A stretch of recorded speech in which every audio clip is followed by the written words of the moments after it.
कभी ये ख्याल आया है कि जब हम किसी एआई से बात करते हैं तो उस बातचीत का नतीजा अच्छा होगा या बुरा, ये असल में हम पर कितना निर्भर करता है।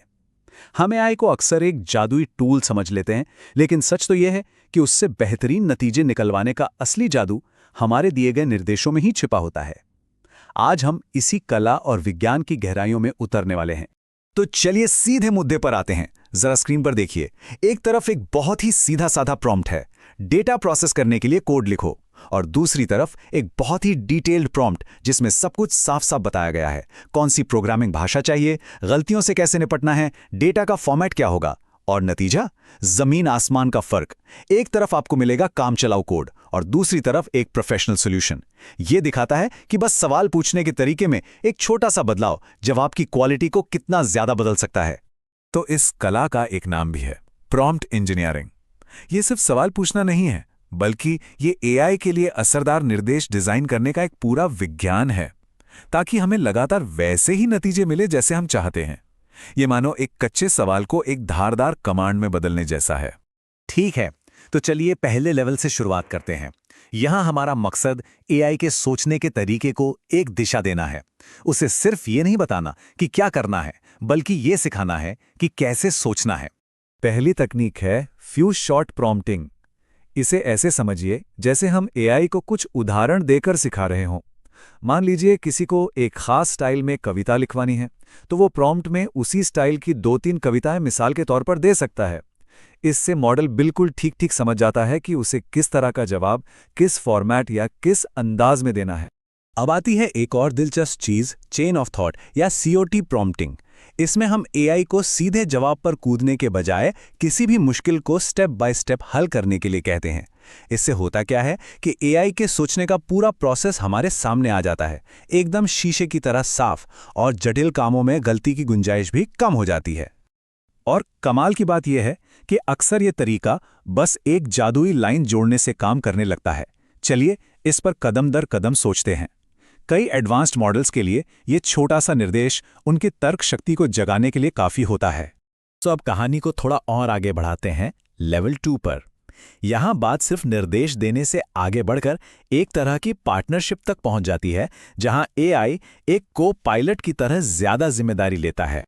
लेकिन यहां एक बहुत दिलचस्प सवाल उठता है। क्या हो अगर एआई खुद इतने समझदार हो जाएं कि वो हमारे अधूरे सवालों को समझकर अपने लिए बेहतर और ज्यादा डिटेल्ड निर्देश खुद ही बना लें? यहीं पर एंट्री होती है मेटा प्रॉम्प्टिंग की। इसका तरीका बड़ा सीधा है। इसमें 2 स्टेप्स होते हैं। पहले एआई हमारे अधूरे सवाल को लेता है और उसे अपने लिए एक बेहतर, ज्यादा साफ प्रॉम्प्ट में बदलता है।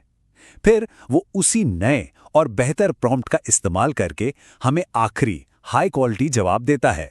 मतलब एआई अपनी समस्या को हल करने से पहले उसे खुद ही बेहतर तरीके से समझ रहा है। अब स्क्रीन पर इन दोनों तरीकों का फर्क देखिए। एक तरफ है फ्यू शॉर्ट प्रॉम्प्ट जो खास मिसालों पर टिका है, लेकिन दूसरी तरफ है मेटा प्रॉम्प्ट जो एआई को कोई खास जवाब रटाने के बजाय किसी भी समस्या को सुलझाने का एक तरीका सिखाता है, एक ऐसा ढांचा देता है जिसे बार बार इस्तेमाल किया जा सके। और फिर आता है रिएक्ट यानी रीजन प्लस एक्ट।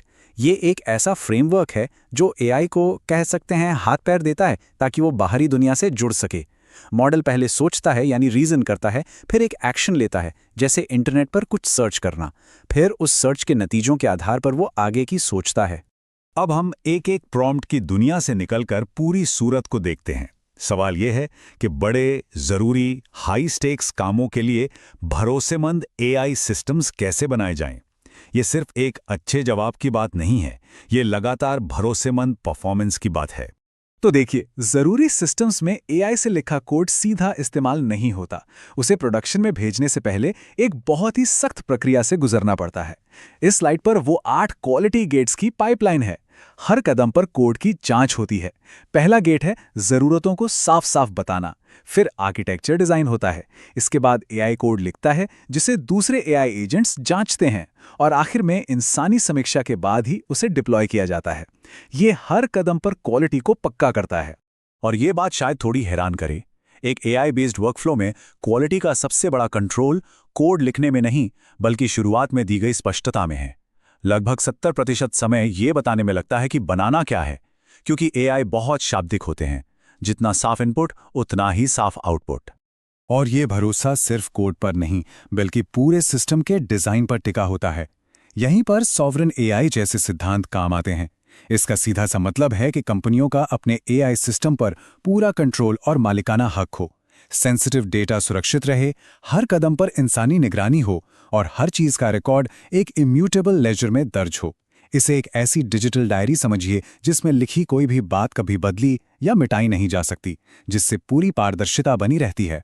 ये सारी बातें और स्किल्स हमें एक बहुत बड़े बदलाव की तरफ ले जा रही हैं। एआई आर्किटेक्ट की एक नई भूमिका का उदय। ये कोई पारंपरिक डेवलपर या डेटा साइंटिस्ट नहीं है, बल्कि एक नई तरह का एक्सपर्ट है जो कोड, डेटा और बिजनेस स्ट्रैटेजी तीनों को एक साथ समझता है। तो इस नई भूमिका के लिए चाहिए क्या? एक मिला-जुला स्किल सेट।